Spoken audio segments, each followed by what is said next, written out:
Our neighborhood is barely 5 years old, the kind of place that still feels new. Clean streets, fresh paint, and houses that haven't even fully settled into weathered yet. Until now, the HOA has mostly stayed in the background, sending routine reminders and nothing more. That changed suddenly on May 1st.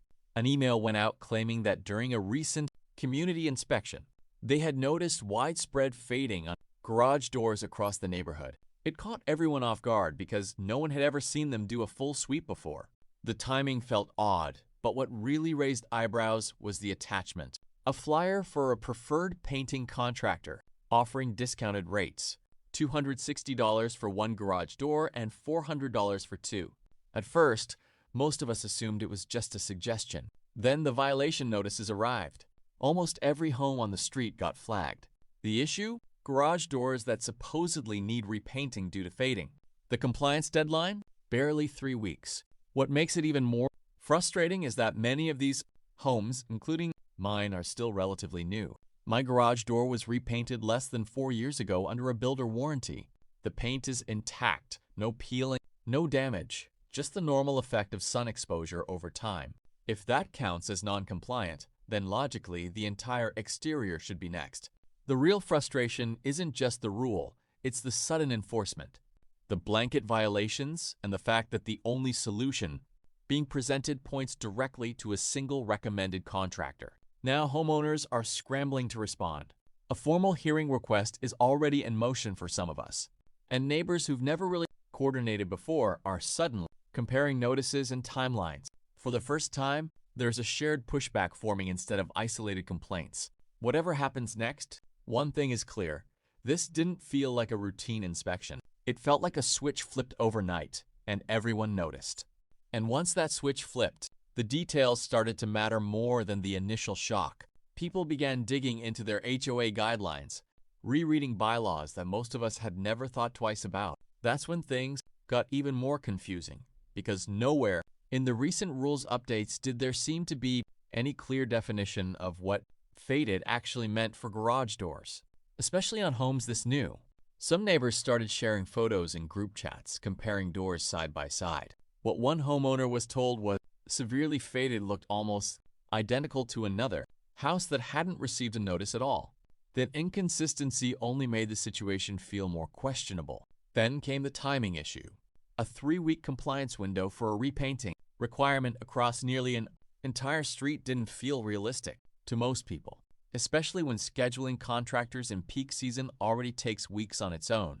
That's when the conversation shifted from confusion to coordination. Instead of isolated complaints, residents started aligning their responses. Hearing requests were filed in batches. Questions were submitted in identical wording. Some even began documenting the condition of their homes with time-stamped photos, preparing for formal review. What stood out most, though, wasn't just the pushback. It was how quickly the entire neighborhood became organized once people realized they were all dealing with the same notice. And in the middle of all that, one thing kept coming up again and again. If the issue was truly widespread, why did it suddenly appear all at once? And why did the solution look the same for everyone? No one had a clear answer yet, but now no one was ignoring it either. By the time the hearing requests were submitted, the mood in the neighborhood had completely shifted. What started as confusion had turned into something more organized and more serious. People weren't just asking for exceptions anymore. They were asking for explanations. Why was there no prior notice of inspection? Why were almost all violations identical in wording? And why was the preferred contractor the only option being emphasized so heavily? At that point, even homeowners who usually stayed out of HOA discussions started paying attention, not because they were looking for conflict, but because the pattern was too consistent to ignore. Then came the waiting period. For days, nothing changed. No clarification, no revised notices, just silence, and deadlines slowly creeping closer.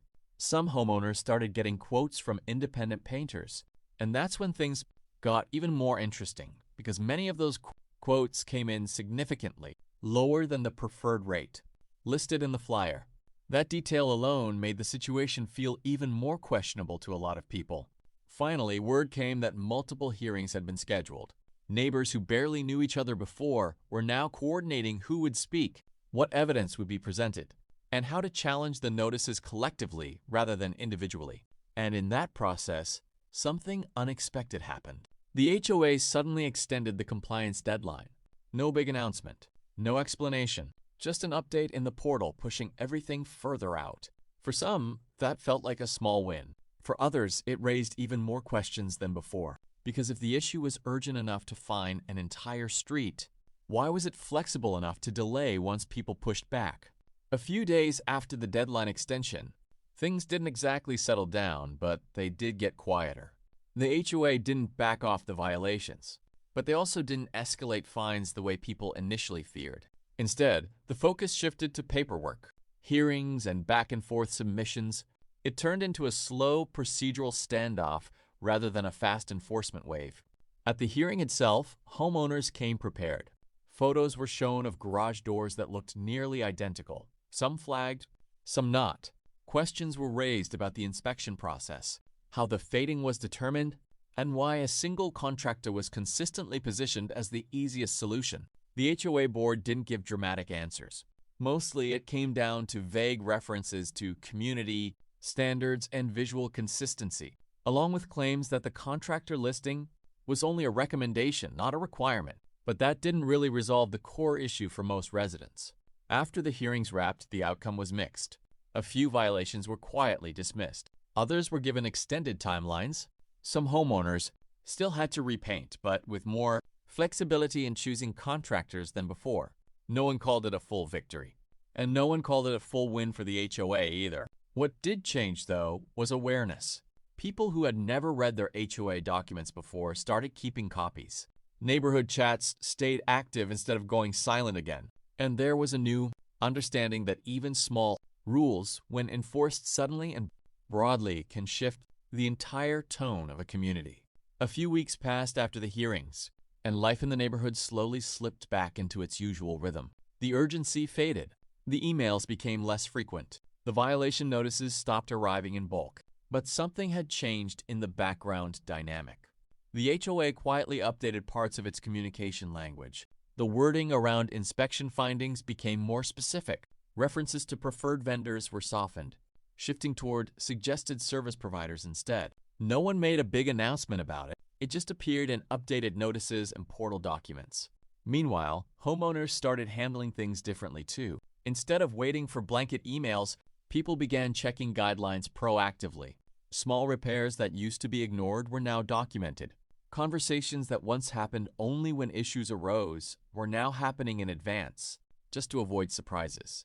The neighborhood didn't become hostile, but it also didn't return to complete passivity. There was now a kind of awareness sitting underneath everything. Not paranoia, but attention. And for many residents, that was the real takeaway.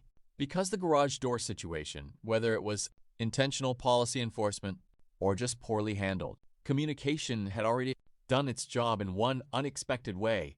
It reminded everyone that even in a quiet new community, rules can shift quickly, and response matters. In the end, nothing exploded into a dramatic showdown, and nothing was fully won or lost either.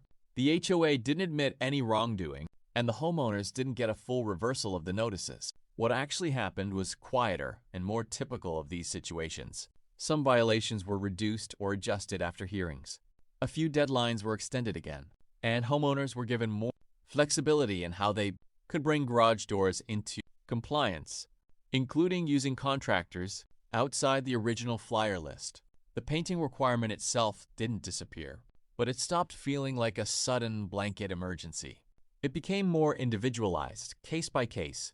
Instead of one sweeping mandate across the entire street, over time, the neighborhood settled back into normal life. The emails slowed down. The tension faded.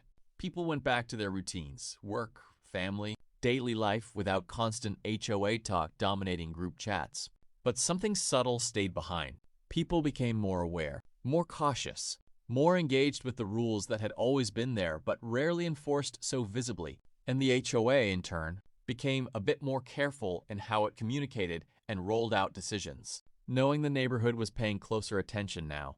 In the end, it wasn't really about garage doors anymore. It was about how quickly trust, confusion, and coordination can shift inside a community when something small suddenly feels very big, and eventually, like most things, it simply became another story people in the neighborhood would mention and shake their heads at, then move on from.